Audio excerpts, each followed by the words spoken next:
So the key issue to remember here is the hammer. The hammer in the actual pistol is not something that can be ever tampered with or faked. Okay? It's the way that it is. And I'm a fan of some of Alec Baldwin's, former movies, things like that. Um, but I've had a chance to really review the evidence, of course, in this case. And it's very crystal clear to me almost now that this was an intentional incident that occurred here in New Mexico. Maybe not 100% deliberate, but most certainly intentional. The evidence is pretty clear about that. And so, and I look at celebrities in kind of a different way. I'll admit that I'm not really as biased as some are. I view most celebrities with a certain amount of suspicion. Because again, I feel like that for the most part they should be held to a much, much higher standard. Seems like, to me, anyway. And so I tend to look at that with a good degree of suspicion. However, this whole Gwyneth Paltrow case, and so on, has been really interesting. And I'm not convinced right now at this point of who is at fault in that issue. But it's something that's been a concern for a lot of people, so we're going to go there. We're going to cover that because there is some evidence there that's been unearthed on both sides, which I feel like is very, very important to address. So we're going to address that directly. And also, of course, I've never been really keen on celebrities because looking at what happens in practice, such as the Chris Watts case and so on, it's not something that anyone could ignore. And I feel like it's something that the law should most certainly not ever intentionally ignore. Whether they're a celebrity or not, that doesn't make a difference at the end of the day. Just where do the facts lead? And as you can see here with the diagram, the facts are not looking very good, at least at this stage, for Mr. Alec Baldwin. So like, share, be sure to get these videos out there to the general public on these serious issues. Thank you. Okay, so now we're officially moving to what I term and would qualify as the legal standard style of evidence. This is of the .45 Colt Revolver. The actual insides and internal workings of the Pietta .45 Colt Revolver that was used and essentially fired or quote misfired by Alec Baldwin on the set of Rust. Now we've already seen firsthand evidence of the fact that Mr. Baldwin, who had claimed for the entire duration of the rehearsal that he actually did not prime or cock the gun. We've seen evidence of that being untrue. And that he made up essentially all of that story. But here's where it really gets interesting, because now, rather than use just the examples and the methodology from such as a handgun or a similar type of firearm or weapon, these are the internal components and internal diagrams of an actual Pietta .45 long Colt revolver. You can see that the pin is at a very interesting height. Okay? And there's no way to mistake exactly where the pin falls in regards to this style of firearm. And what it indicates about how the firearm is always handled, or how it fires, in other words, is the cylinder pin does not ever protrude out of the back of the pistol. So it doesn't protrude in a way that touches the actual hammer. Okay, so this is the most important and key component here. in the whole case. In order for what Alec Baldwin has stated this entire time essentially to it all be true, there would have to be some way of being able to verify that the 45 Colt revolver, the Pietta 45 Colt revolver's actual pin gets stuck somehow or in some way creates a backstop with the piston area that's directly connected to the hammer. And of course, the exact opposite is the case. The way it works is the cylinder pin does not protrude in any fashion on a Colt revolver, specifically Pietta II class long Colt revolver, and there is no area that we can see where either that area or even the loader or even the spring components inside of the revolver at all touch or get anywhere close to where the actual hammer hits. So this is a key item of evidence. This proves that when the firearm was loaded with the rounds that it was loaded with, there's absolutely no conceivable way that the firearm rounds would get stuck somehow in the gun. So what occurs is when you do this and you move the hammer back, okay? You move that out of the way. And you're loading each round into the chamber. You have to do what's called a primer. You have to do a half cock with the actual cylinders in the gun. So Alec Baldwin, he essentially did a half cock because you can't do a full cock with an actual revolver, especially and specifically with Pietta. So he did what's called a half cock, and he would have had to do that at least once, possibly more than once, because he's doing a check, right? They always claim to do a check or something for safety. So he's doing a half cock. The very fact that he does a half cock and he actually primes the gun, okay, makes it very interesting because that's nowhere near the hammer. So the hammer couldn't suddenly go off by accident. It couldn't accidentally touch anything to do with the firearm. It couldn't touch Alec Baldwin's hands. So his finger was on the trigger while he actually cocked and loaded the primer by half cocking the gun to add the rounds in, or to ensure the rounds were already dropped into place. That eliminates the original story that Alec Baldwin told, which is the gun was all primed, it was cocked, everything was done off set, off screen by the armorer, Gutierrez-Reed. That proves that version of events is essentially a fiction. So if that's a fiction, and what they are saying they saw on set, including the eyewitnesses, specifically the stage director, if that is a fiction, and what they are saying occurred on set, actually occurred on set, and Alec Baldwin physically primed and cocked the gun, half cocked it, to set it into the designated positions, and then he stuffs each of the rounds in, or he ensures the rounds are clockwise into the chamber where they're required to go, then there is absolutely no way to argue anymore that this was just simply some kind of accident or misstep, or that this was caused and done deliberately by the armorer. Because if he physically cocked and primed the gun, which is what it's showing, the witness testimony is starting to point towards, then that means he did this himself in front of a live audience. And therefore, there is no mistaking it. He intentionally did this. And he clearly, intentionally loaded and cocked the gun, because you can only do a half cock with the Pietta 45 revolver, okay? Intending on shooting someone.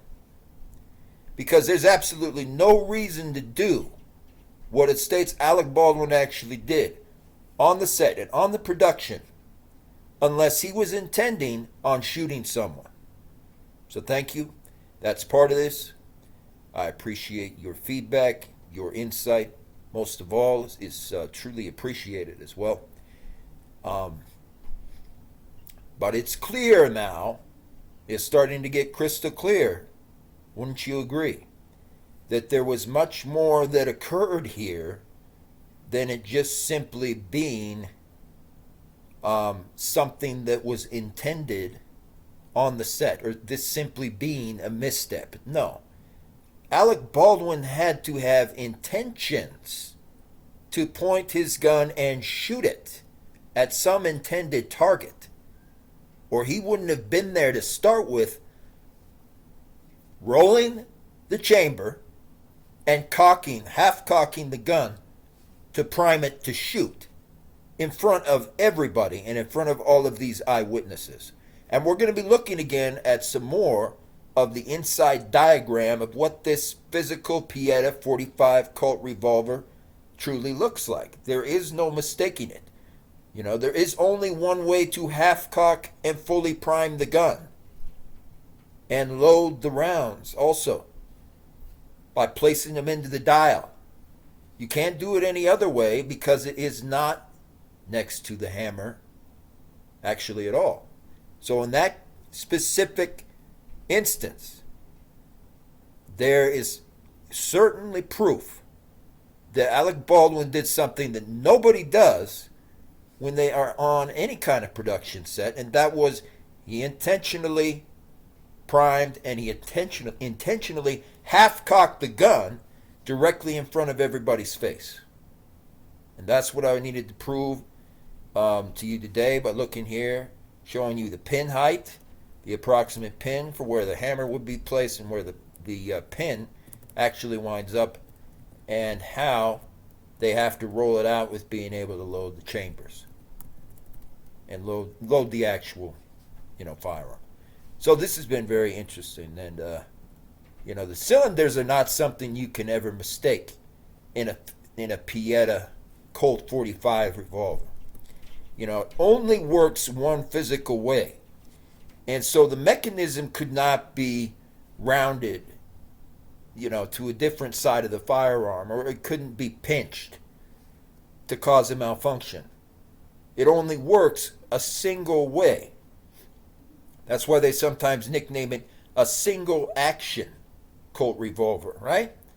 So because it only works one single way, that goes against Alec Baldwin's legal argument that this is just something that, went off. There's no way for a physical Pietta 45 Colt revolver like this to just go off. Especially because of what? Because the hammer is nowhere near, in truth, the position of where the cylinders are, so that when the chamber is loaded or you're checking and half-cocking the chamber, there is no way to mistake that. You can't have that do ever what they have claimed in the courtroom. And that makes it clear to me, especially, that when he was actually cocking this gun, he had a target in mind. Of the whole entire ordeal, heard Alec Baldwin's version, his iteration of what occurred, or what happened, his family's version, iteration. So here, unsurprisingly, we're going to hear and see, for the first time in many cases, what Halyna Hutchins' family and Joe Souza's family and so on, what their actual real life iteration of events are, what their version of the entire story in fact are. Because although the part where the shot was fired off wasn't caught on surveillance, certainly a lot of other earlier moments were caught on footage and so on, and caught by more than 40, allegedly 100 eyewitnesses to these events. So we're going to see that, and we're going to take a real close look at that again, right here. This is the full video of what Halyna Hutchins' family and their attorneys and the attorneys for Joel Souza claim happened during the actual shooting itself.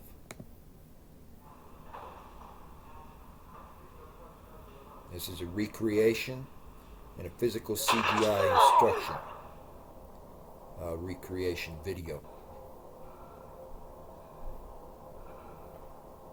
based upon live eyewitness accounts and prior footage right before the shooting occurs.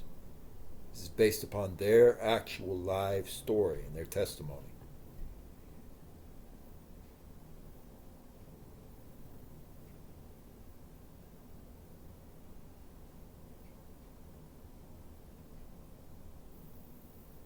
The morning that Halyna Hutchins was shot and killed, tensions among the crew and cast regarding safety on the Rust set had boiled over.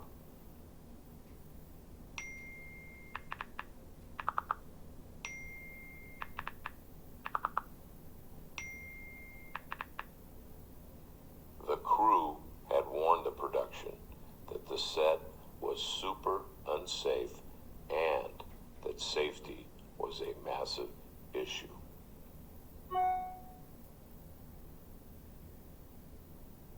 Actual scanned emails, photographs, messages from the producers, the executives, and the eyewitnesses who were there firsthand during the exact moments the shots rang out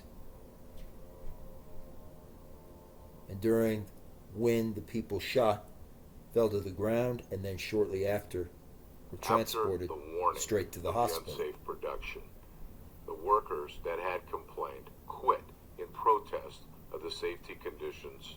The producers directed the super unsafe production to continue. This is the story of what happened.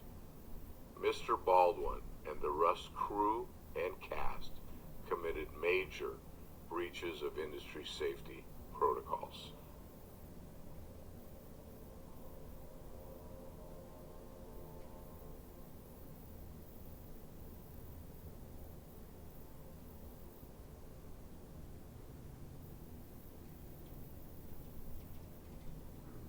Mr. Baldwin and his production crew were performing a lineup.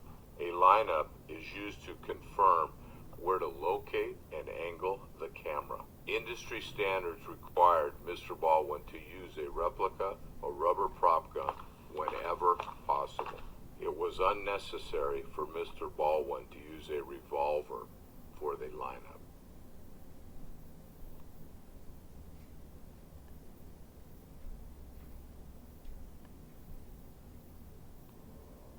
Industry standards required Mr. Baldwin, as a producer and lead actor, to accept the revolver directly from or in the presence of the production's armorer. Mr. Baldwin did not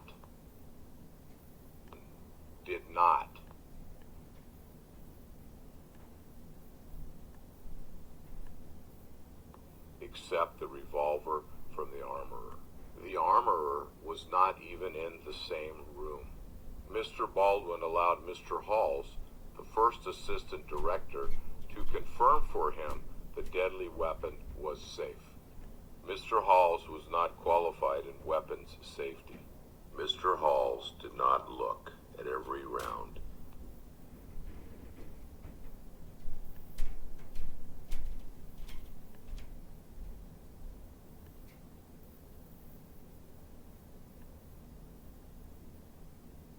In the revolver's cylinder. Industry standards required that Mr. Baldwin personally perform or observe a visual inspection of the revolver to confirm it contained no live rounds.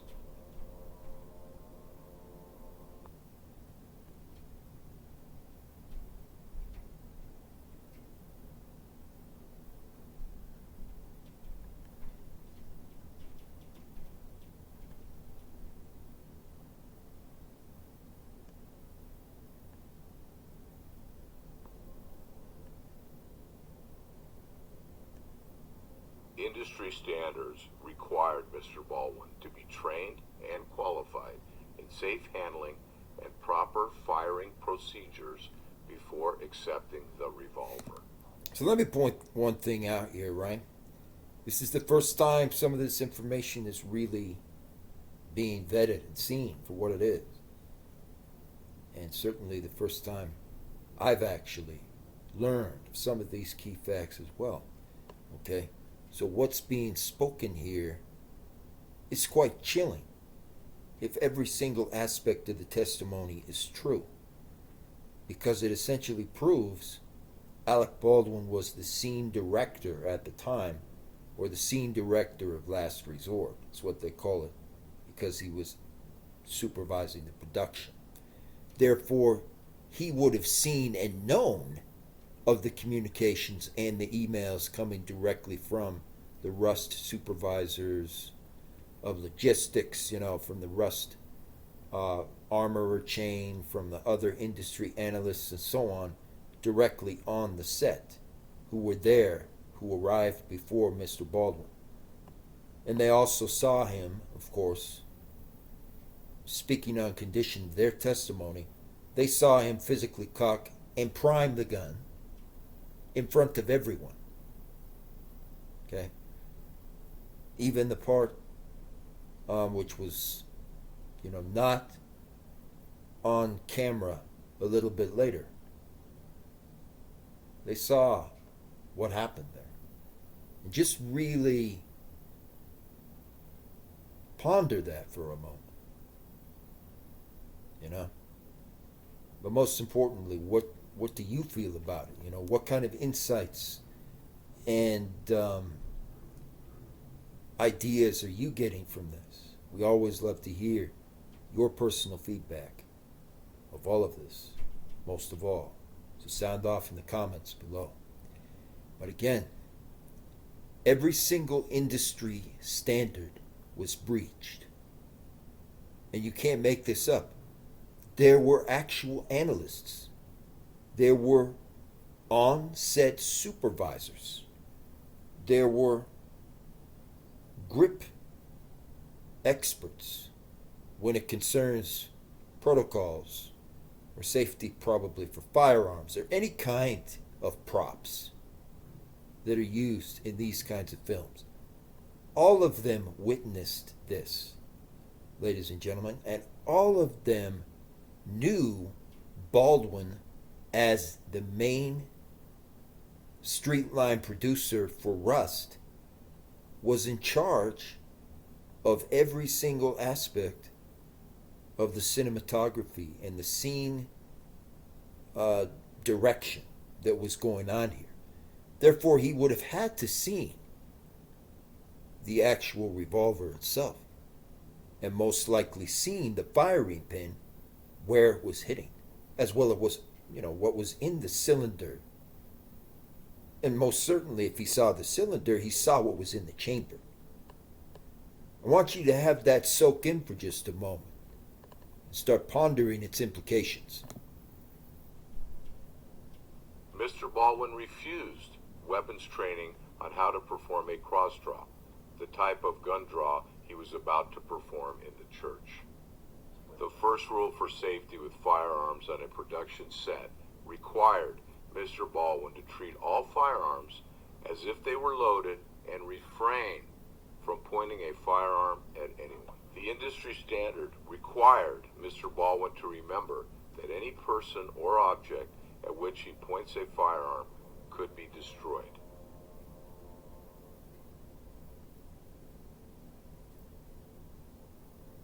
Mr. Baldwin aimed the revolver at his cast and crew within a dangerous distance. The cast and crew were only 4 feet away from Mr. Baldwin's weapon. Industry standards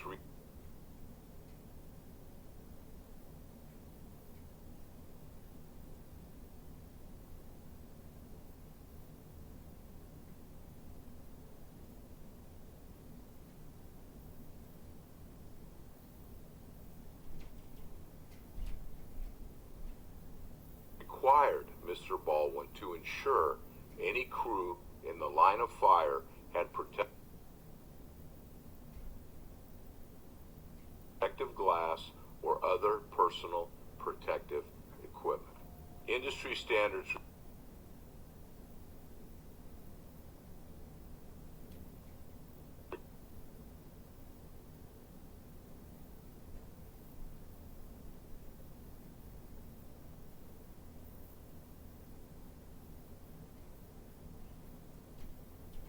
required remote operation of the camera if Mr. Baldwin ever aimed the gun at the camera.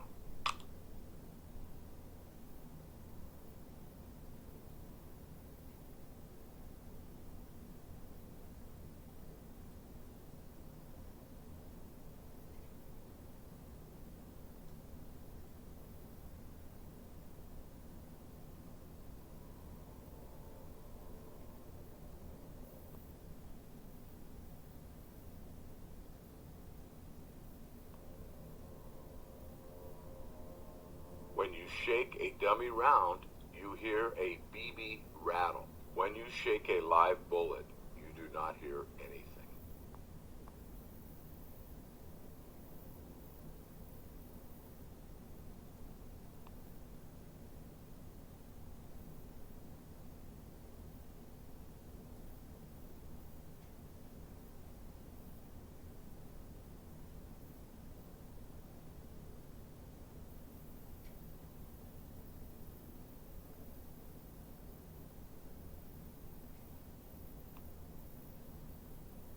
So I take the gun and I start to cock the gun. I'm not going to pull the trigger.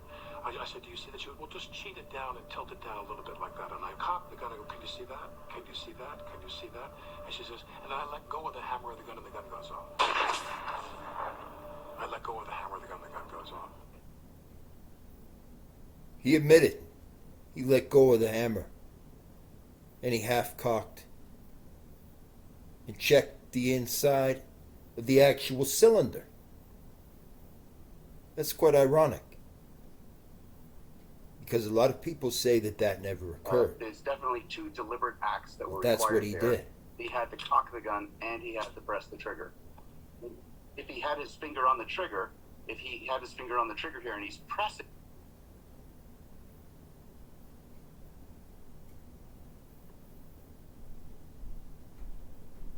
it, he may not be aware that he's pressed the trigger. Then he pulls the hammer back, Right. and then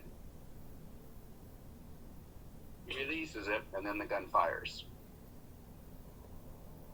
He may not be aware, not the way it shows in the actual diagrams. How are you ever going to accidentally pull the hammer? That's a very, very interesting aspect to all this. Very important part.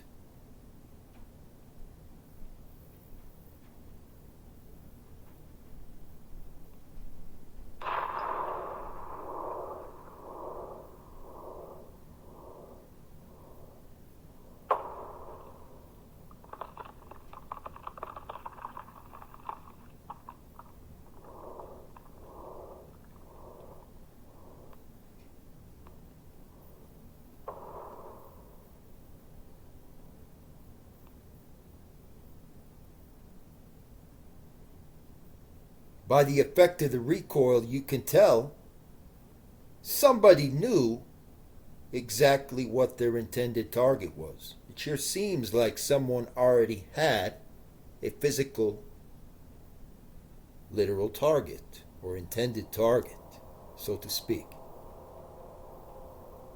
Because blowback does not occur at random. It occurs only when there's a target in the line of sight. And the sights for the firearm, very, very key, important point, especially in this case.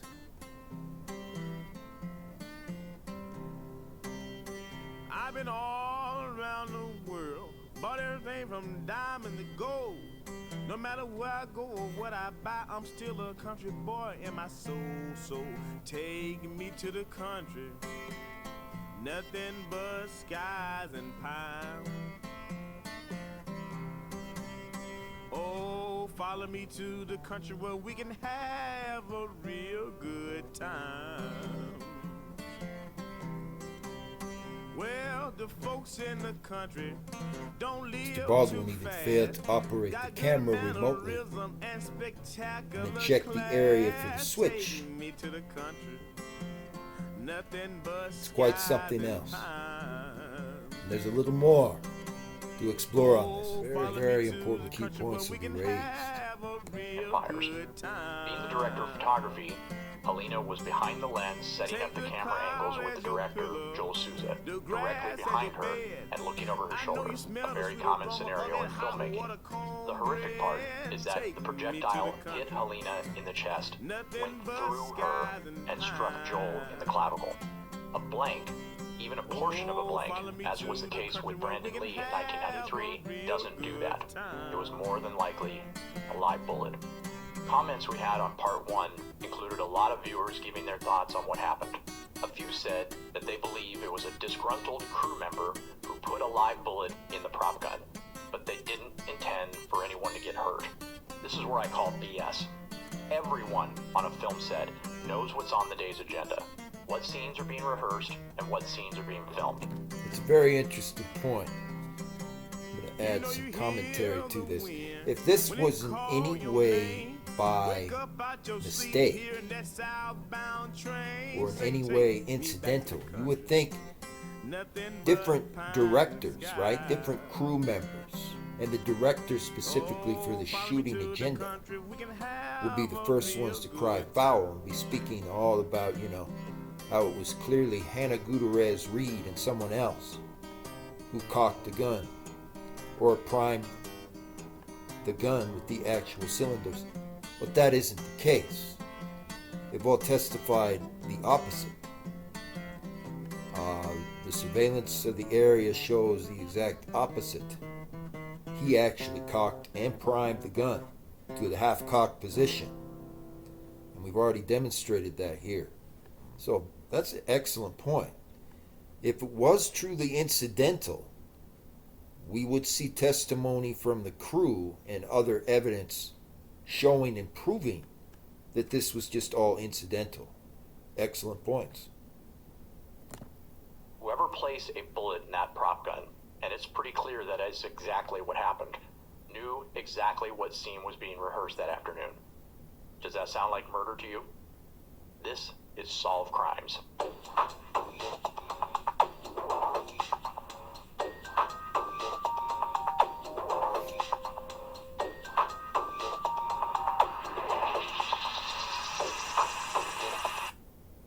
Before we get into some of the details that have emerged over the weekend, I want to explore something that has been on my mind since Thursday when this tragedy occurred. The now infamous death of Bruce Lee's son Brandon Lee on the set of The Crow was the result of a fragment of a blank projected from the prop gun. That was in 1993. In response, the industry placed safety protocols to prevent this from happening again. It's 2021. 28 years have passed since Brandon Lee was killed on set. Technology exists where a face of a famous actor can be placed on another person, making it appear to be that actor in a scene. It's called deepfake. There's a link in the description to an example of the popular video series Deep Tom Cruise. It's creepily convincing. So with technology that advanced at their disposal, why is the film industry still using prop guns at all? It is very easy to place gunfire noises and muzzle flashes in post, meaning after the film has been shot. Hopefully in the aftermath of Halyna's death, the film industry will ban all prop guns from every film set. It's way past time to get rid of any type of projectile on a movie set. It guarantees that this will never happen again. Especially the types of guns that they use. Disagree? Let us know in the comments.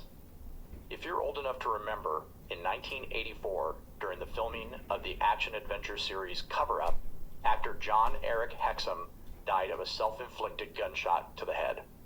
The gun was loaded with blanks.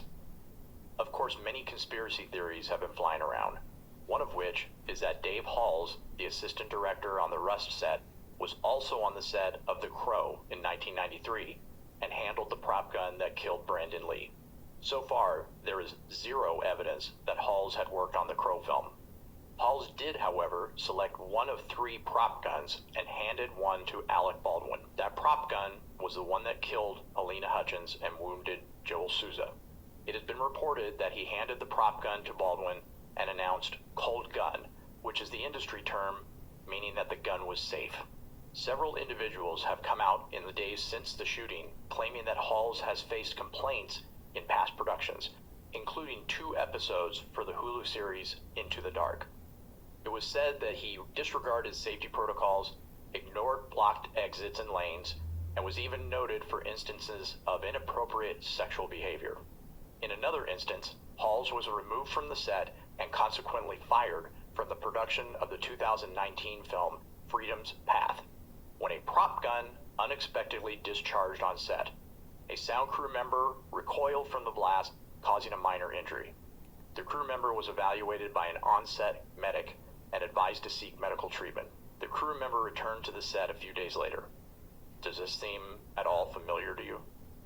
It has now been reported that it was a rehearsal for a gunfight inside the church. The B camera operator was on a camera dolly looking at a monitor with Hutchins and Souza. They were repositioning the camera to remove a shadow.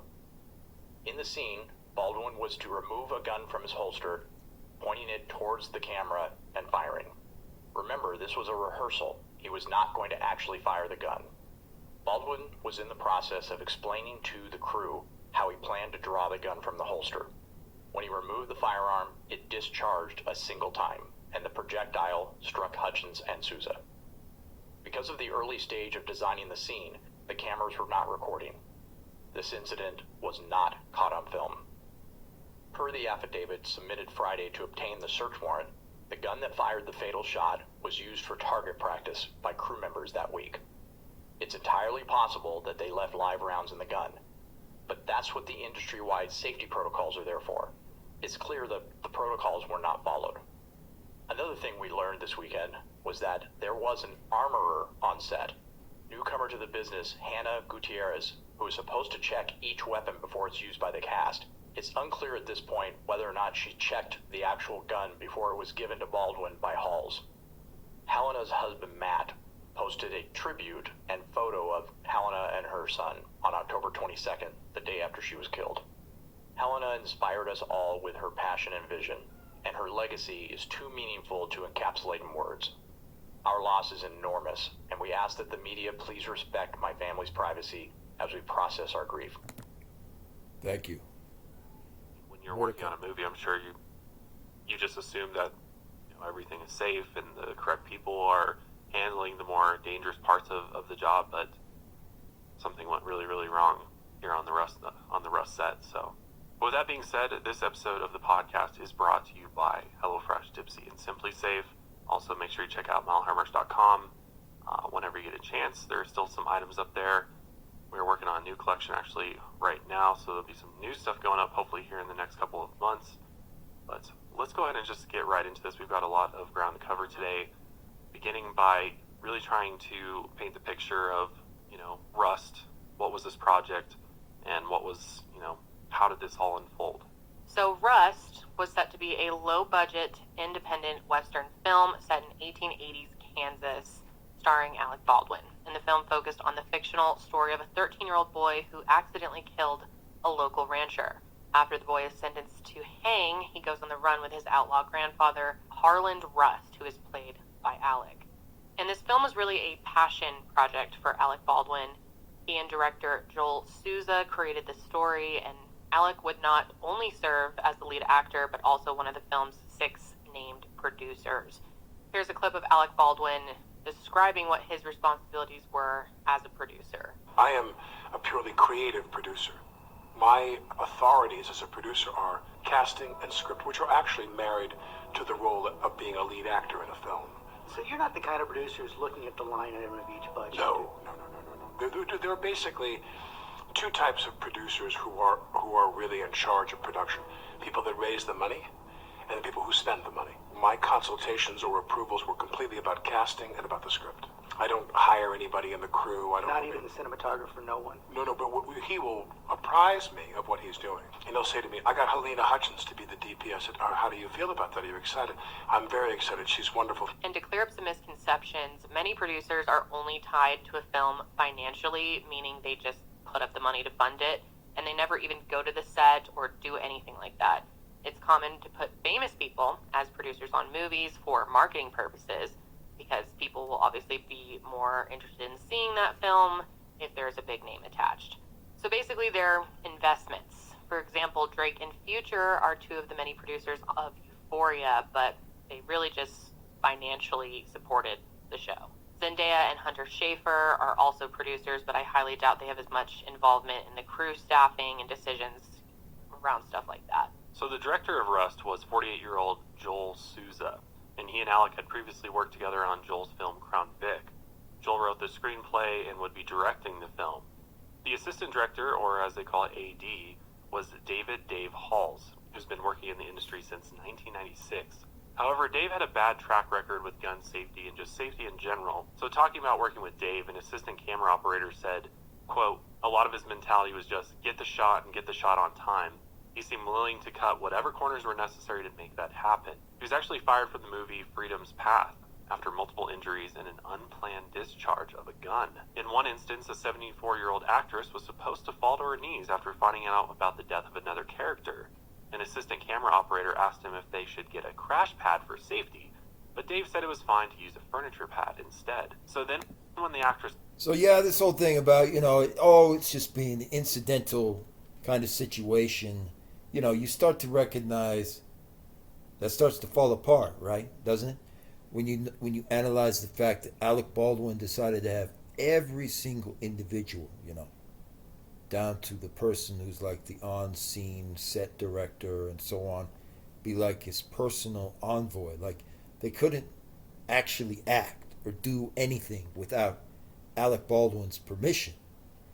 So, in a way, it then gets to be very, very clear-cut and kind of remind you of the original story, of the Pharisee story, things like that. The way Alec Baldwin was acting, like every single thing had to go directly through his, own handlers. David Halls had been caught numerous times doing something previous that he never needed to be involved in, obviously, in any kind of capacity. Okay, there were people that were shot. There's allegedly also the allegations going back to another movie set where there was a homicide that took place. So again, he knew exactly what he was engaged in doing. Bottom line, And so we can't make the argument, it's just, it was an incidental situation. He can just spend, a couple of days in the tank or something, it's all just going to be over. No, the way that Alec Baldwin did this was intentionally set up to create, I don't know what you want to call it, a situation where this homicide would occur. So we can't do anything now except actually follow the evidence and the facts where it leads. And honestly, I'm concerned in this kind of situation that the evidence is going to lead directly to Alec Baldwin having set all of this up, Because again, none of the evidence that's been revealed so far, including the smoking guns that come out recently, show anything other than culpability on Baldwin's behalf. And that's something we need to really be paying very, very close attention to. I would agree. At this stage, especially. She fully fell over and hurt herself. In another incident, a crew member fell down during a shot and couldn't get back up. The assistant camera operator had to yell, "Cut" himself, while a different crew member helped the person up. But the incident that got him fired was the unplanned discharge. And it was his responsibility to make sure the guns were totally empty when filming close-up scenes. But when they were filming one of those scenes, the gun had actually been filled with enough gunpowder to cause a blast. So at this point, there's no excuse, of course. No one is above the law. Definitely not Alec Baldwin. Yeah, but we have to determine exactly how each of these things happened and why in the world they occurred in the exact way they did. Was Alec Baldwin truly directing every single part of this whole escapade? That's something that you can only go into detail on once all of the evidence gets laid out. And it feels like all of the evidence is coming to a head to where it actually can legally be laid out. So that's an interesting part I wanted to point out. So the gun went off right in the boom operator's face, and luckily in this situation no one was injured, but the boom operator ran off set. This is just one of the many other complaints that people working with Dave had about him being very lax about safety. So 42-year-old Halyna Hutchins was hired by Joel as the cinematographer. Halyna was born in Ukraine and graduated from Kyiv National University with a degree in international journalism. She started working in the industry as an investigative journalist for British documentaries in Eastern Europe. In 2015, she graduated from the American Film Institute Conservatory. From there, Halyna's list of credits started to grow, and she was named as a rising star by American Cinematographer in 2019. And this was her first time working with Alec Baldwin, and everyone working on Rust absolutely loved her. She was very dedicated, focused, and an upbeat person with a clear vision. She also was a loving mother to a 9-year-old boy named Andros and a wife to her husband, Matthew Hutchins. So obviously, since we're talking about the shooting incident that occurred, we can't not talk about the head armorer for the movie, which was 24-year-old Hannah Gutierrez-Reed.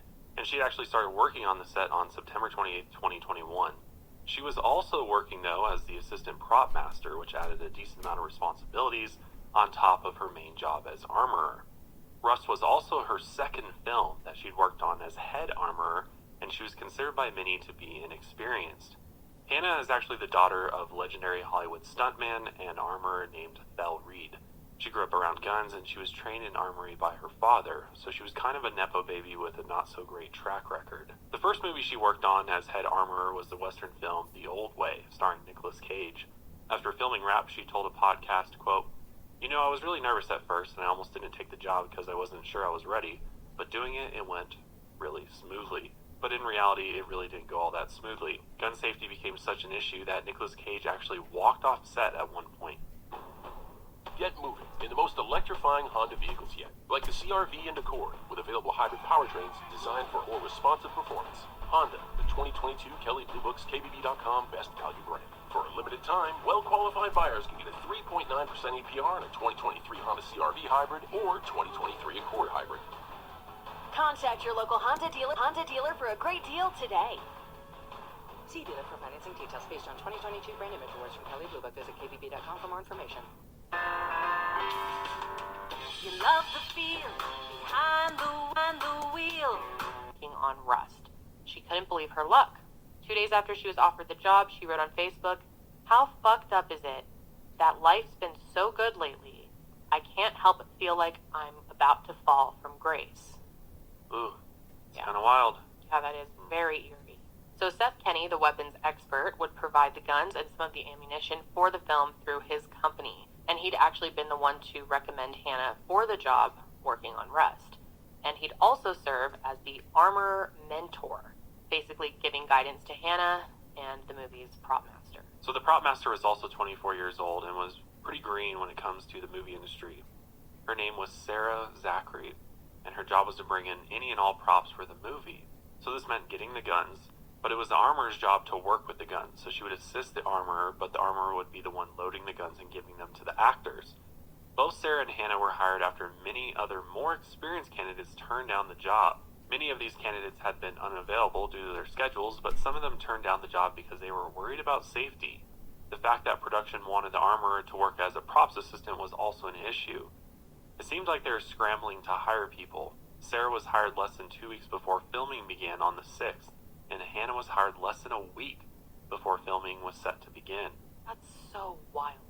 For such a big job, that has a lot of responsibility and safety requirements to get two green individuals based on recommendations. I guess they really trusted these recommendations, but just, I mean, it's pretty obvious they don't have the experience that you would like for this type of set. So filming for the movie would take place at Bonanza Creek Ranch, a Western-style movie set about 10 miles southwest of Santa Fe, New Mexico. This spot had been used in dozens of Western movies, and filming was set to go from October to early November. Again, this was a film with a budget of only $7 million, so many people in the crew had to double up on roles as a cost-cutting measure. Which, by the way, if you're not familiar with how much typical movies use for budgets, because I wasn't really, I looked it up, this is like way under. The average budget is 50 to 100 million. So yeah, 7 million, much lower. For reference, I pulled Josh and Kendall's favorite movies. Interstellar had a budget of 165 million and Knocked Up, Kendall's favorite, had a budget of 25. And just reference, like, you know, Avatar 2 that just came out was 250, so they were obviously above. But 7 million, that's crazy that Knocked Up was 25 million. That's pretty low budget. Yeah. But, I mean, they didn't have any, like, stunts and And crazy this was when props. all the actors in there, Right. Seth Rogen and everything, were early on in their career. Yeah. Jason Segel, Katherine Heigl, yeah, they were Star-studded yeah, cast. they probably that way cost cheaper more. to do it back then than it would be today. But yeah, that's really wild to think that that movie, especially back then, was 25 million. I'm but trying to- Rust was 7. I mean, that's a tiny budget. I'm trying to think of another movie that would be like low budget like this. Just for comparison that people might know. Napoleon Dynamite was 400,000 supposedly. Oh wow, that makes sense. Honestly, that film is iconic. They did an amazing job for such a low budget on that one. Yeah, so for example, like Little Miss Sunshine was $8 million. Annabelle was made on a $6.5 million budget. Wow. That's interesting. That is. And it went on to make $306.5 million worldwide. Because that's the thing with these films. You produce it at such a low cost that the hope is that it becomes a blockbuster hit, and then you make an exorbitant amount of profit. In general, on a film set in any way. And this is never an area where you should cheap out in any case. And you could see these cost-cutting issues arise from the beginning. During pre-production, when crew members constructed the set, there was no on-site medic, which is wild. This is supposed to be an industry standard. So when a crew member's hand was accidentally stabbed with a drill bit, he had to take care of the injury himself, which is just wild. There was also no safety bulletin sent out with daily call sheets, which is also industry standard. However, a spokesperson for the producers said that there were notations on the call sheets that referenced the guns that would be used that day. So now, obviously, guns are a huge part of this story, so we're going to have a little bit of a gun lesson here. And from my experience with guns, and I took a hunter safety course when I was like 13 or 12 or something like that, and number one thing that they teach you, because I first started, my experience with guns early on was like BB guns. My first gun was like a BB gun, which just shoots little BB pellets. You know, doesn't sound that dangerous, but it can be dangerous if you aim it at a person. Yeah. And so, number one safety rule is you never aim any sort of gun, fake, real, whatever, at something you're not ready to kill. Because it doesn't matter what type of gun it is, every single type of gun has the ability to injure somebody or potentially kill them. So you always keep the barrel of the gun pointed down when you're not shooting it, or downrange away from people. You never walk around waving it around like that. And you never put your finger on the trigger until you're ready to pull the trigger at whatever your target is. So you don't just let your finger hang out on there. It should be outside of the trigger at all times. And there's no such thing as an unloaded gun. You have to treat every gun like it's loaded. It's amazing how often these basic safety rules just don't get followed and accidents happen. I mean, there's a lot of gun deaths are accidental gun deaths where people don't know that the gun's loaded, or they assume it's not loaded, and then they do something stupid with it, and then the gun goes off. And guns go off, and it doesn't always have to have a trigger pull for it to go off. So let's talk about the anatomy of a live round here. So at the top there is the projectile, or the bullet. People commonly refer to the whole cartridge or round as the bullet, but the bullet is actually the object at the top of the round that's fired out of the gun, which is that metal casing that holds all the parts of the round together. It's ejected after the rounds are fired, and the propellant, which is usually gunpowder, explodes when it's ignited or the gun is fired. This force is what propels the bullet out of the gun. The casing's rim provides the gun's extractor, with the grip to hold the casing and remove it from the chamber after it's fired. And finally, there's the gun's primer. When this metal primer is struck, it ignites the propellant, causing the explosion that pushes the bullet out. So obviously, live rounds are never supposed to be used in filmmaking. It's obviously way too dangerous to use them. I mean, they don't even use that in oftentimes police training when they use dummy rounds and things like that too, because there's just way too many possibilities where things can go wrong and people can get hurt or killed. But filmmakers still use prop guns to make the film look more realistic. So instead of live bullets, they use dummies or blanks or dum-dums. There's a lot of names for them. Dummy rounds have no primer and no propellant, so they are inert. The projectile attached to the casing is just for show. Basically, the dummies are used to look like real rounds, but they don't fire when the trigger is pulled. There are multiple possible ways to tell if a round is a dummy. The casing is usually marked with a small hole or indentation, or sometimes the casing is crimped. The primer may be punched or coated a different color, and oftentimes there are BBs inside the dummy rounds to show that there's no propellant inside. So when you shake the rounds, it rattles because the little BB's rattling around in there. Now, blank rounds are different from dummy rounds. Blank rounds have a primer and propellant, but they have no projectile. They're used to make the typical gun-firing bang sound and look in movies. So when they're fired, no bullet comes out, but it looks like something flew out of the barrel. Blank rounds can still seriously injure and kill, so they need to be handled safely. The paper wadding that keeps the propellant in place can actually injure people if they're fired at close enough range. So in 1984, actor John Eric Hexum was filming a scene in a TV show where his character was supposed to load a cartridge into a handgun. Filming for the scene ended up being delayed, and John Eric tried to make a joke about the delay. He unloaded all but one of the blank rounds in the gun, spun it, and said, "Can you believe this crap?" And then he put the gun to his temple and pulled the trigger. The gun obviously went off, sending the wadding in the blank into his head, which fractured his skull. The quarter-sized piece of bone fragment caused major brain hemorrhaging, and unfortunately this was fatal. This is what took the life of Bruce Lee's son, actor Brandon Lee, on set in the 1993 film The Crow. He was filming a scene involving gunfire when the accident happened. In an earlier scene, someone had fired an improperly made dummy round with an active primer. There was no propellant, but the primer igniting caused enough force to dislodge the bullet in the barrel.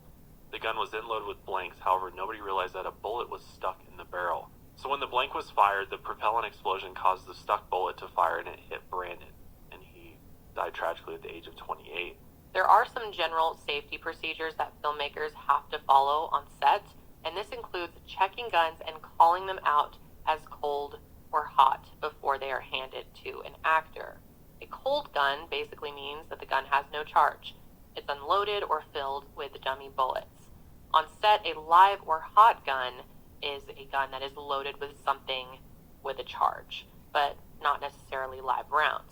So if someone loaded the gun with blanks, the prop master or armorer would yell, "Hot gun," or "Gun is hot," before handing it to the actor.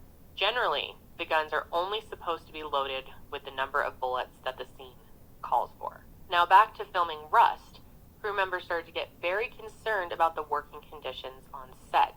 It got to the point where their union, IATSE, was considering ratifying a strike. IATSE is the International Alliance of Theatrical Stage Employees.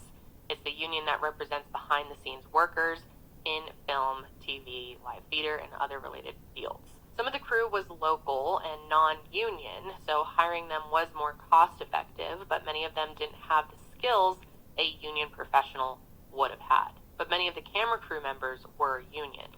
I was watching this one interview, and according to special effects expert Thomas Gandy, at least 75% of the crew had never been on a movie set before. That is unbelievable. I get it to some Unbelievable, extent, like yet it's true. So Yeah. Every last word like this, you would think of that is I absolutely think on most of these lower correct. budget films, there's probably more It's true. green People who employees had working on it. 75%?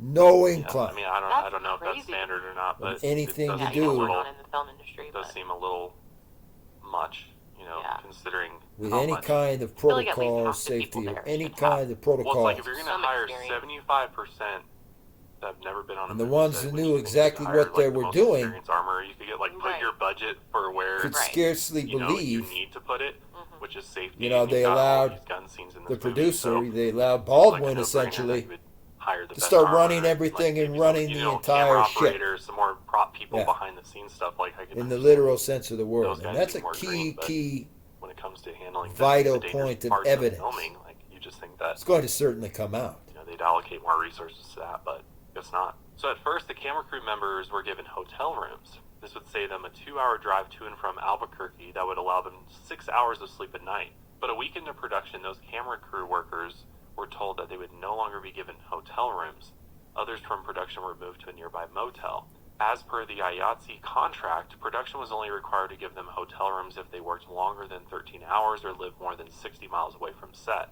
The crew members lived 49 to 54 miles from set. But this still didn't count the show's hour lunch. Plus, camera operators usually had to spend 30 minutes to an hour after the workday wrapped up to clean up and put away gear. So this, along with the drive, left them very sleep deprived. The production staff worked in an office in Santa Fe while the crew was on set every day. Production staff included payroll, travel coordinators, secretaries, budgeting, and stuff like that. The camera crew felt like they weren't taking them seriously, and they were right. In fact, they had no idea that someone in production actually ordered custom t-shirts poking fun at the housing situation. The shirt said, "Error 404, housing not found, and ABQ is an hour away." So production thought that these improper working conditions were so funny that instead of doing something, they paid money to get t-shirts making fun of their overworked crew, which is absolutely despicable and just bizarre. The crew was also frustrated with their union. They felt like they weren't negotiating a better deal on their behalf. And actually, Halyna was so concerned about how her crew was being treated that she tried working the situation out herself. And this just says so much about the type of person Halyna was.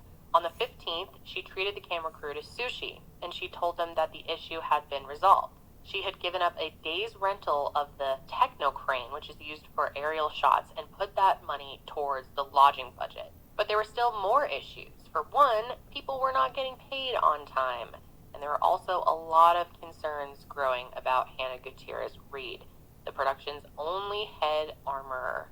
People were worried that she was not experienced enough, and that gun safety was an issue. It's just wild. For somebody who claims to have grown up with guns, she definitely did not seem like she knew what she was doing with guns at all. So she'd be seen carrying multiple guns in her waistband or under her armpits, and just the way she was conducting herself on set had everybody worried. Production staff seemed more annoyed than concerned. In one Slack message from October 8th, the unit production manager, Catherine Rowe Walters, wrote, "Apparently props and armor require hand-holding." But even Hannah was acknowledging that there were problems, and the production wasn't doing anything about it. Hannah was practically begging production to get a dedicated cart for the guns and ammo. She eventually got the cart, but on Slack, production managers have been saying that this was not their problem. And on the 14th, line producer Gabrielle Pickles sent Hannah an email saying, quote, "We hired you as both armor and key assistant props. It has been brought to my attention that you are focusing more on armor and not supporting props as needed."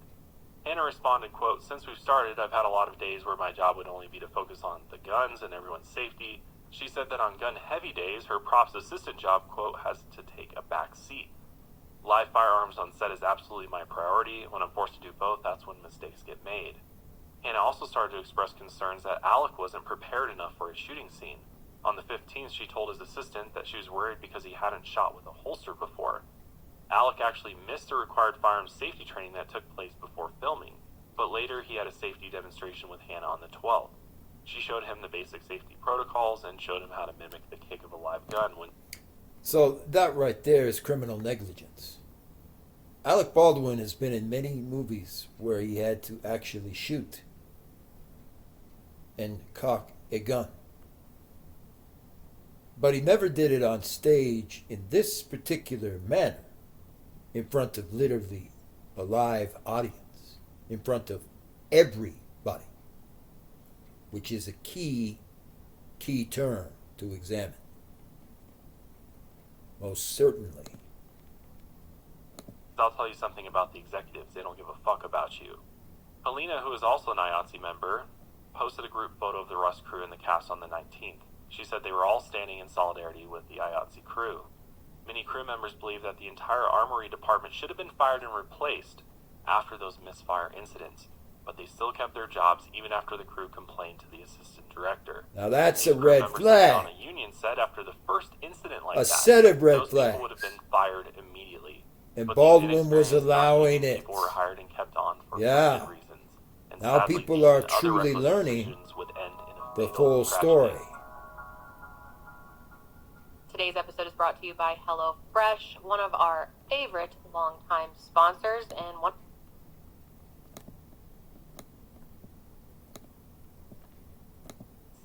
They were packing up all their equipment when the line producer, Gabrielle Pickle, showed up, and she told them to, quote, work faster, and informed them that they were all fired. And at one point, she threatened to call security, and they were replaced with non-union scabs for the day. Gabrielle herself had a reputation for being very anti-union and intimidating crew members who tried to unionize. Now, Halyna and the crew had really bonded by this point. She told them that she felt like she was losing her best friends, and through tears, she hugged each of the members goodbye. There was a safety meeting that day around 8 a.m. to talk about the fact that there would be gunfire on the set that day. Before lunch, a scene was filmed where some guns were used. The guns were collected after the scenes and placed in the gun safe. And then everyone broke for lunch at 12:30. So before lunch, Hannah loaded the revolver Alec was set to use with 5 dummy rounds. The 6th round wouldn't fit in the gun. So after lunch, she cleaned the gun out, and then she was able to load it. She said that, quote, she didn't really check it too much before loading the last bullet because the gun had been locked up during lunch. After lunch, Sarah went to grab the guns. They were kept in a locked safe in a truck, and the ammunition was also in the truck. But during the lunch break, it had been left unsecured on the cart. The ammunition apparently came from a new box that had arrived on set that morning. We don't know how the box got on set or where it came from, but apparently it was Sarah who got it from somewhere. They were going to be filming a gunfight scene in the church building that afternoon, so the gun he was going to be using was a long Colt 45 single-action revolver. So let's talk a little bit about this gun for a sec. To shoot a single-action revolver, you first have to manually pull the gun's hammer back to cock it and then pull the trigger to shoot. The hammer is the metal piece that hits the firing pin, which ignites the primer, causing the explosion that shoots the bullet. Many old revolvers have hammers with a firing pin attached to it. In other words, it's a fixed firing pin. This could potentially cause issues if the gun was jolted while it was uncocked and the firing pin accidentally hit the primer. And this is the type of revolver Alec was using. So the gun had 1.25 cocked safeties meant to prevent the hammer from accidentally slipping while it was being cocked. If the trigger is pulled from the quarter cocked position, the firing pin wouldn't have enough force to ignite the primer. And from the half cocked position, the hammer would fall, but the firing pin would hit the outer head stamp area and would not detonate the primer. Before Alec got back from his lunch break, the crew prepped for the scene. Hannah went into the church with the guns and then found Dave, the assistant director, and she performed a safety check of the Colt 45 for him. The typical safety check involved Dave checking the gun barrel for obstructions. Then Hannah would open the hatch of the gun with the rounds inside and spin the drum. This time, Dave said that he had thought he'd seen 3 bullets inside of the gun, but he couldn't remember whether or not Hannah spun the drum. He also didn't check any of the bullets, which he should have done. So the gun wasn't checked properly, and if it had been, Dave would have seen that there was also a live round inside. As the assistant director, Dave wasn't supposed to be physically handling the gun. However, they had to watch the armorer check the gun. The AD, assistant director, can check the bullets for the primer indentation, but it's better if they watch the armorer take each bullet, shake it, and load it into the gun. And when they're shaking it, they're listening for the rattle sound. So there's multiple ways to check these rounds. So the indentation, so if you're looking at the casing on the very back of it, there's an indentation on the back of the casing there, because the actual bullet itself is inside the gun. You're feeding the bullets into the drum, with the bullet going towards the end of the barrel. So you can him. He pulled the gun 3 times and did not pull the trigger. Eventually, Alec walked into the church to do the scene, and Dave hands Alec the gun. And before he handed the gun to Alec, he shouted, "Cold gun." And at no point was Hannah called into the church. The camera was not rolling at this point.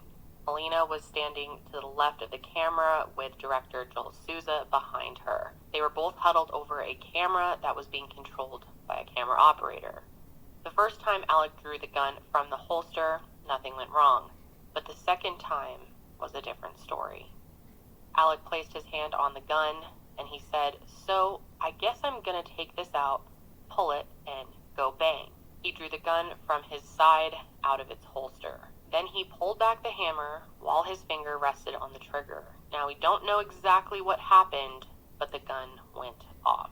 And here's Alec's version of events from his ABC interview. Grow very pale. The bullet had gone. So an officer found Hannah near the church, and she was very emotional and holding the gun that was used in the shooting. She handed the gun over to the officer, and they escorted her to a squad car. He told her that she was not under arrest, but she was getting very emotional and started hyperventilating, so he would have medics see her. Do you have those rounds I gave you? What? They're on the card. Are they? I don't know. Who would you give them to? I gave them back to you. I can't. Ms. Gutierrez right now because we're going to request the same information. I'm going to ask the armory specialist. She's a little shaken up, so just leave that stuff on, sir. Yeah, leave them on right now. So I'm going to talk to my crime scene tech. Let me know what you want. Okay. I'll wait here till you come. All right, sounds good, sir. So Joel was transported via ambulance to Christus St. Vincent Hospital in critical condition. Medics had to stabilize Halyna in the ambulance before they could transport her via helicopter, and her condition actually did start to improve. Meanwhile, the police started to talk to Hannah about what had happened after she calmed down. Here are a couple things she had to say. Okay, what is your full name? H. What's the other? What's your place of employment? Here. Here? What's the name of that? Rust. What's your job there with them? I'm the armor. Or at least I was. Welcome to the worst day of my life. Can't believe Alec Baldwin was holding the gun. That's so fucked.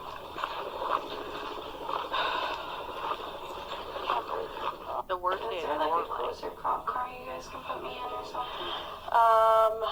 I mean, the closest one that I can put you in is one of the ones that's like the unmarked one. I just kind of wish that any of my coworkers could stop seeing me because I already feel super bad. Okay, yeah. Too bad. I just want to get Making this this all fuck out about of here and never show my face in this industry ever. Well, I wouldn't say that. Oh, I would. I'm like the only female armor in the game, and I just fucked up my whole entire career. Versus vocally saying it to somebody. And then once something happens, of course, everybody comes like, "Whoa, I was thinking this was unsafe the entire time." Mm-hmm. So yeah, because I believe Alec there that he didn't necessarily know what was going on, but A lot of people say that he, as the producer, he's ultimately responsible, though, for ensuring that everything is safe. Obviously, this isn't the case, but that's the argument that a lot of people make. But I do find him to be a bit oddly unsympathetic. Mm-hmm. And I don't know if that's because he was told to do that, to not take fault, but, he has said, like, something along the lines of, I don't feel, like, guilt. Mm-hmm. And, I don't know. Yeah, I agree. I thought his interview, the original one on ABC, was really off-putting. I think he had some direction in the beginning to make it clear that he is not the victim here, and he has made it very clear. And it's obvious that this has affected him emotionally. I mean, how could it not? You shot someone and killed them. But I did find it very, very strange and off-putting that he spent so much time in the interview talking about how this might be the end of my movie-making career, and I cared so much about Rust, and then he starts crying, talking about how he loves filmmaking, and how this is, like, essentially ruined it for him, and I just thought that was so out of place and insensitive. Which I think is, like, a valid feeling for him to experience, but I don't think it's appropriate to be bringing that up in an interview, especially when it's so fresh. Like, that's something, Kendall, you and I were talking off camera, that's something you go and tell Hillary. Right. Hilaria, whose real name is Hillary. Right. That's a story for another day. well, to be devil's advocate, I could possibly think that he went to that interview at the request of his lawyers, even, because if you think about it, his lawyers probably know there's a possibility that he could be charged with something, so it may be good to get out ahead of it and voice some of these things to the public and to the media before the media, because there's issues with just staying silent, because then the media kind of tells your story for you, so to speak. And when you're this big actor, you're a big name in Hollywood, like, I'm just thinking from his defense. I'm not saying that he shouldn't have done the interviews. In fact, I think he should have, and it was the right move. I'm just saying parts of the interviews were distasteful to me, because he brought up a lot of, like, kind of poor me. I don't know if I can ever do something. Yeah, and so that's where I wanted to bring it up again. Not only did he lie about how the events unfolded, he had this very grandiose kind of narcissistic element going on. It being that everything was all about, whether he would be able to shoot his movies anymore and things like that. Not at all looking at the reality, okay, the sobering reality of the situation, that he just shot and killed somebody, and that he lied on camera, essentially, because it shows that the evidence that's been revealed, and also from all the interesting eyewitness accounts, that Alec Baldwin did cock the gun and essentially primed the gun by placing it into the half-cocked position in front of everybody's eyes, including the eyewitnesses, which is something you never do. And is certainly something you would never ever do under any circumstances if this was really as tragically incidental or somehow mistaken, for example, as the public was led to believe, which of course it was not. He intended to actually shoot that gun, or you wouldn't have seen him half-cock the gun and strike the primer. That's correct. Trained on the man and shuffles back, creating distance. And Alex says, "I wonder how it must feel to wrongfully kill someone." ... So of course people jumped on and were like, "Yeah, look at this." Yeah, I mean, you got to remember all these actors have PR teams and a bunch of people that they work with, so they're obviously going to try to do damage control on behalf of his career, his agent, and everything like that for future. Right. This could potentially destroy his whole career, tarnish his name forever, so they're trying to do damage control to prevent that from happening. Again, Alex said that he did not fire the gun, that it went off by accident, but an FBI report stated that the gun could not have just gone off in the way Alex said it did. The trigger had to have been pulled. They also ruled out the possibility of a malfunction. They wrote, quote, "With the hammer in the 1.25 cock positions, the revolver could not be made to fire without a pull of the trigger." But the report said that even when the gun's hammer was in the rest position, it could have fired without a pull of the trigger when the hammer was struck directly. So this seemingly leaves open some other scenarios. But of course, the scenario really wasn't left open because of how they revealed that it most certainly couldn't have gone off without his finger being pressed on the trigger. And what's going to be interesting is eyewitnesses there have reported they saw his finger directly pressing the trigger.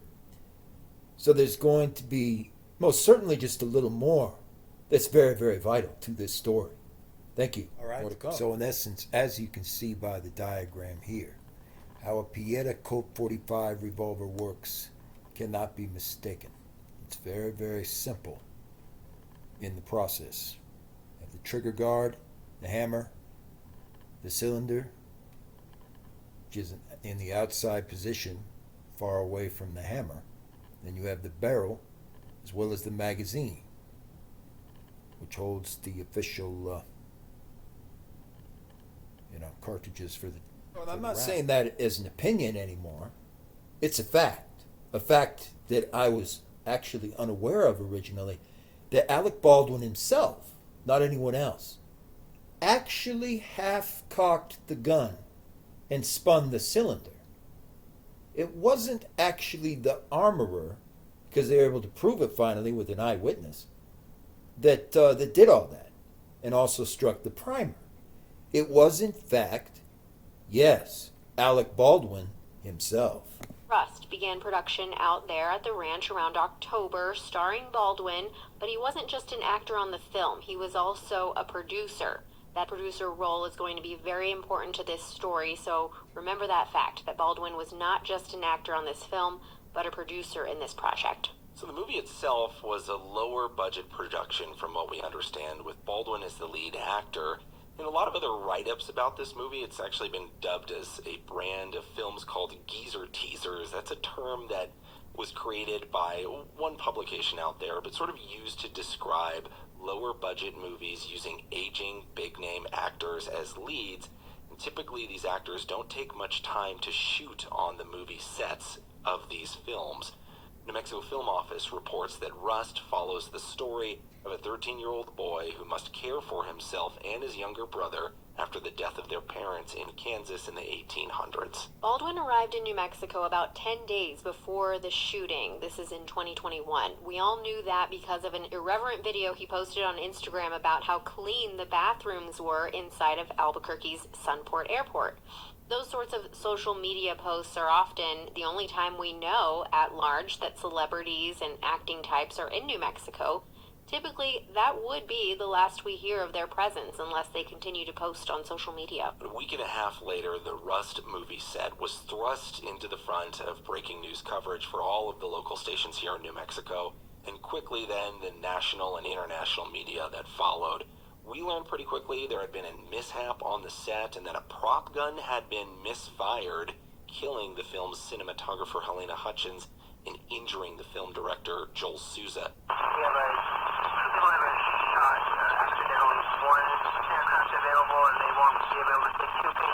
That day, though, no one on the set and with the movie was really talking about what happened. As the days went on, some of the first allegations emerged about safety on the set. Day after the shooting, Baldwin put out a statement on Twitter saying he was in shock and he was saddened by what happened, but he also mentioned that he was fully cooperating with the investigation. Good morning, everybody, and welcome to the Santa Fe County Sheriff's Office. I'm Sheriff Adon Mendoza. It was nearly a week later that Santa Fe County Sheriff Adon Mendoza at the time held a big news conference with the details. Alec Baldwin was handling and fired a long Colt revolver while rehearsing a scene on the set. During the initial investigation, it was determined that actor-producer Alec Baldwin was the person that fired the weapon. We identified 2 other people that handled and/or inspected the loaded firearm prior to Baldwin firing the weapon. During that media briefing, we learned that 2 people handled that gun before handing it to Baldwin: the film's armorer or weapons chief, Hannah Gutierrez-Reed, and the film's assistant director, David Halls. According to a search warrant, Halls told investigators he would check the barrel of prop guns and Gutierrez-Reed would spin the drums to check for ammunition and determine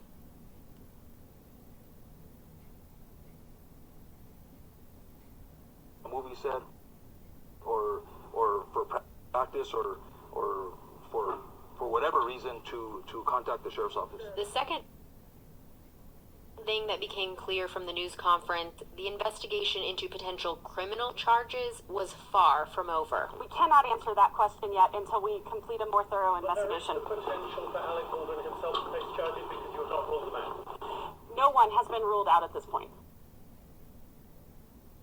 So in the months since then, everyone has really had a lot of chances to weigh in on this case and give interviews to police about what happened. Baldwin took to social media to defend the practices on set because, keep in mind, he was also the producer on the film's set. Armorer Gutierrez-Reed filed a lawsuit in January 2022, leveling allegations against the company that supplied the prop ammunition on the set. That lawsuit is still pending. In a lawsuit filed today, 24-year-old Hannah Gutierrez-Reed claims that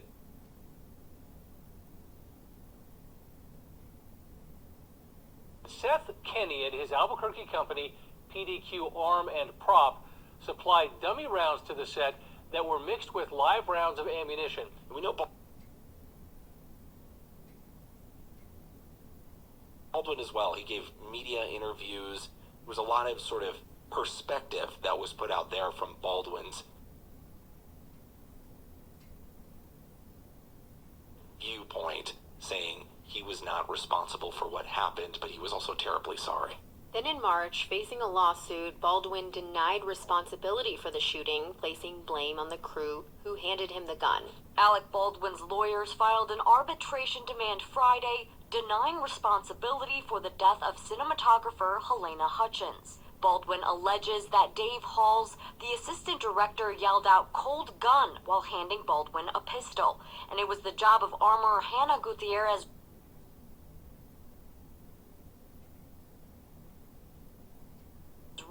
to make sure the gun was safe. Baldwin maintains that throughout his career, he's trusted other professionals on set to do their jobs, and until that October day, he had never been involved in a safety breach on set. He says someone should be held legally culpable for Hutchins' death, but it's not him. He's, quote, just an actor. Eventually, in April 2022, the state weighed in through a workplace safety assessment, or sort of OSHA assessment. That was one of the first cracks in the case that indeed something was wrong. The report finds that the Rust movie production management knew that firearm safety procedures weren't followed on set, showed indifference to employee safety. Production company was issued a willful serious citation from the state of New Mexico. That included a $136,000 fine. This is the maximum fine that the state is able to levy in these types of cases. Baldwin offered a defense to that citation, basically saying in part he was grateful to the New Mexico Occupational Health and Safety Bureau, OSHA, for investigating the matter. And he also said, quote, "We appreciate the report exonerates Mr. Baldwin by making clear that he believed the gun only held dummy rounds." Additionally, the report recognized that Mr. Baldwin's authority on the production was limited to approving script changes and creative. But he wasn't really pleased at all. That's correct. Why? Because the report that officially was issued from New Mexico, and then from the Office for the Special Prosecutors as well, including the attorneys who are now working on the case, they came out a little more bluntly and accused Alec Baldwin of rightly making the original story completely up and fabricating events. Where in Mr. Baldwin's original interview, I found this ironic because I discovered it recently, he actually claimed it was Hannah Gutierrez-Reed who, thumbed through and cycled the cylinder, checked the cylinder a few times, pumped, and then primed the gun, handing it to David or to Sarah, and then handing it directly to him, when it wasn't that at all. Hannah may have checked and looked to see if there was a round in it, but as eyewitnesses attest to and confirm now, it was actually, yes, Alec Baldwin, who, unsurprisingly, spun the cylinder, put his finger on the primer, and half-cocked the gun back to what most of the crew and everyone else has been saying, a 100% very unsafe position, where it was known by Alec Baldwin ahead of time that it didn't misfire. Very clearly. It didn't misfire, which was the most important point to be able to prove. He intentionally shot the gun. Yes, I'm saying it right here. Based upon the first-hand evidence and how solid the evidence is now, his alibi is destroyed that he did not actually not mean for something to happen. He intentionally shot the gun because you can't strike the primer. These types of exact Colt 45 Pietta IIs by mistake. He intentionally did fire the gun.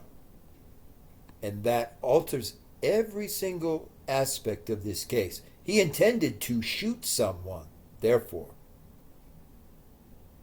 That's essentially been proven. He intended to shoot someone.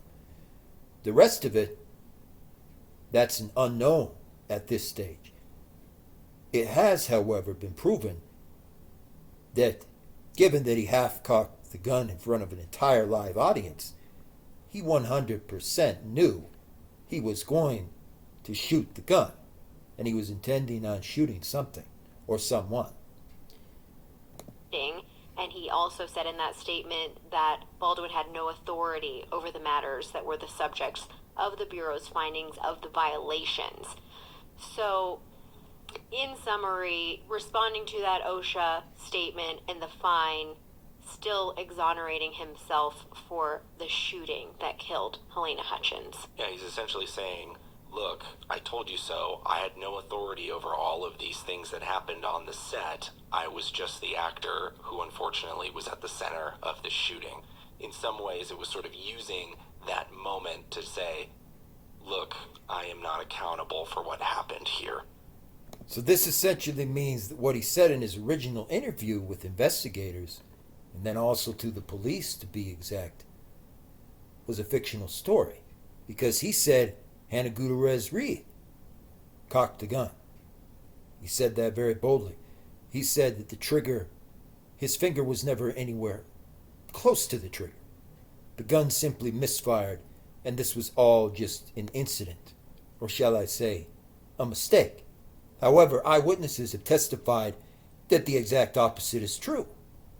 Yes, Halyna Gutierrez-Reed gave testimony against Alec Baldwin in court recently, along with another eyewitness, which proves essentially, no, it was Alec Baldwin, very intentionally, I might add, striking the primer and half-cocking the gun himself in front of literally everyone, half-cocking it back to the 1/4 position, or to a position where he says it's always safe. Filed.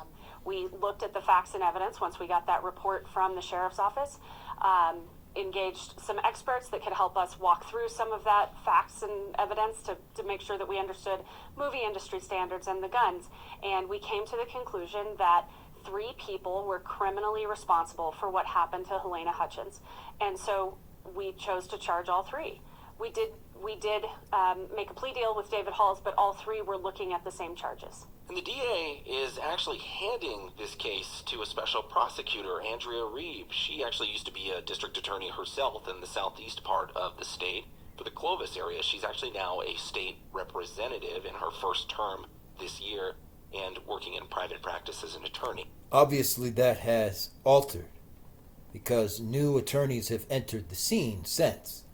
But Miss Reeve and so on were also not aware of the actual interesting key facts and evidence on the line now, which show it was impossible for that course of events where Alec Baldwin described himself accidentally hitting the hammer and bumping on the cylinder. And it's impossible for the simple fact of it didn't happen. 100% it didn't happen, because you can't do that with the Pietta PII style Colt 45 revolver.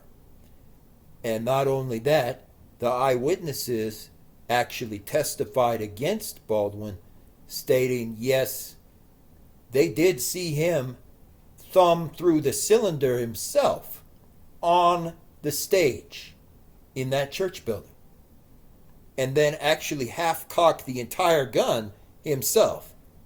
Which, keep it in mind, this never occurs in any sort of production, folks.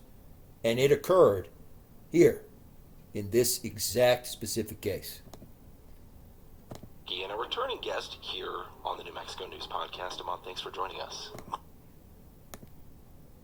Yeah. For one jury to hear. And by that, it sounds like right now, from what I could tell from the filings, these cases are joined together in the sense that both Baldwin and Halyna Gutierrez-Reed would be tried within the same case, essentially. It appears that way, but there's things that are going to happen.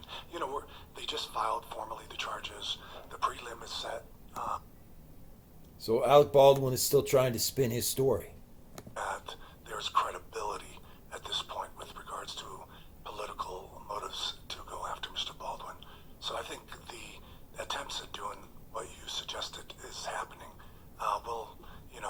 Those will be overshadowed by the facts. We mentioned the plea deal deal just a bit ago. That plea deal was for Assistant Director David Halls. He's the person who handed Alec Baldwin the gun before Hutchins was shot. His deal still needs to be accepted by the judge. What are the chances you think that the judge does not accept his plea deal? I think there are probably zero chances that he will not accept that plea, because this is, the DAs have been working this investigation for quite some time. They took their time, they were very methodical, understanding the facts, did an intensive investigation, and came to a resolution they believe is sound and serves the community. And at the same time, I'm sure that the defense attorney, Mr. Rocco, believes that this is a fair and just resolution with regards to her client's situation. So I don't see that there's an injustice to where the judge would reject a plea like this. I think it's going to be necessary, in my estimation. Obviously, this isn't public, but through my experience, I believe that they're going to need him to lay out the case against Baldwin. Right, because he ultimately... the co-defendant, yes. Yeah, he ultimately was the one who handed Baldwin the gun, and can speak to broadly the sort of actions that happened on the set before this took place. Not only before, which is important, right? Because, and I'm sure we'll get into it here in a little bit, but not just before, but during and after, and during the particular incident, because he is going to be able to attest to the reactions, the questions, the communications.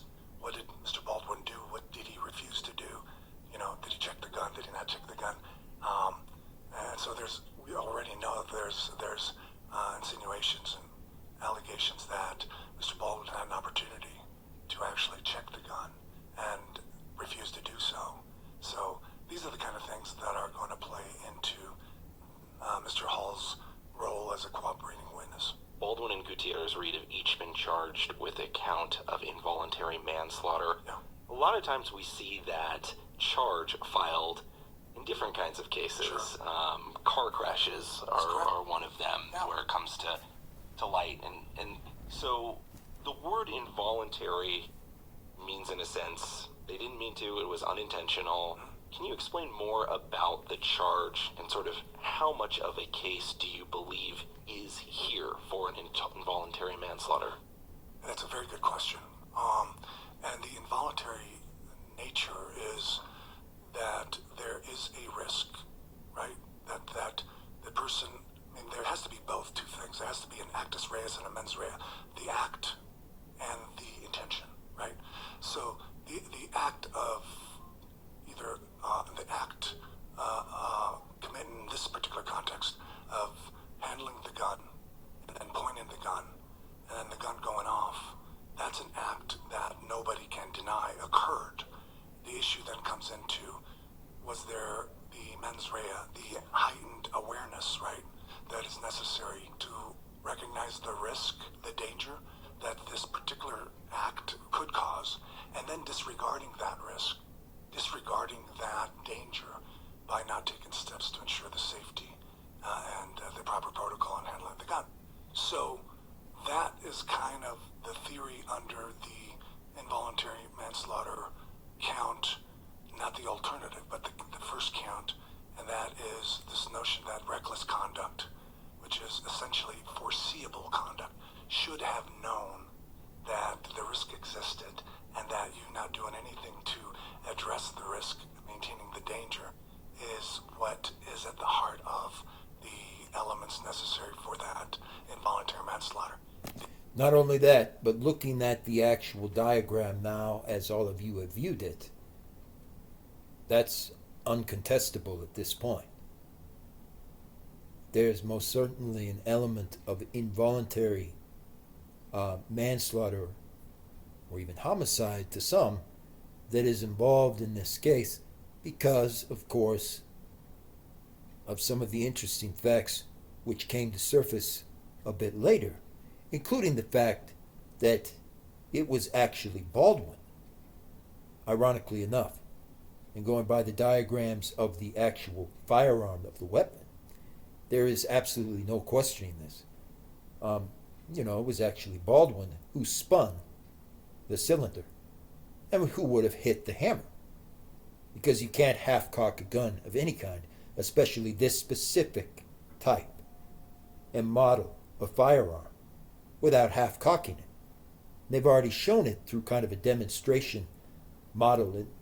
Even if the original one has some kind of issue where the primer is stuck or something, guaranteed they already have this same exact model of Pietta PII, Colt 45 revolver on standby. That's how this all works. But as you can see from the diagram, things are about to get, most certainly, very interesting. And what are your thoughts? And what are your ideas and your views of this situation overall? Be sure to sound off in the comments down below. We always appreciate your feedback first.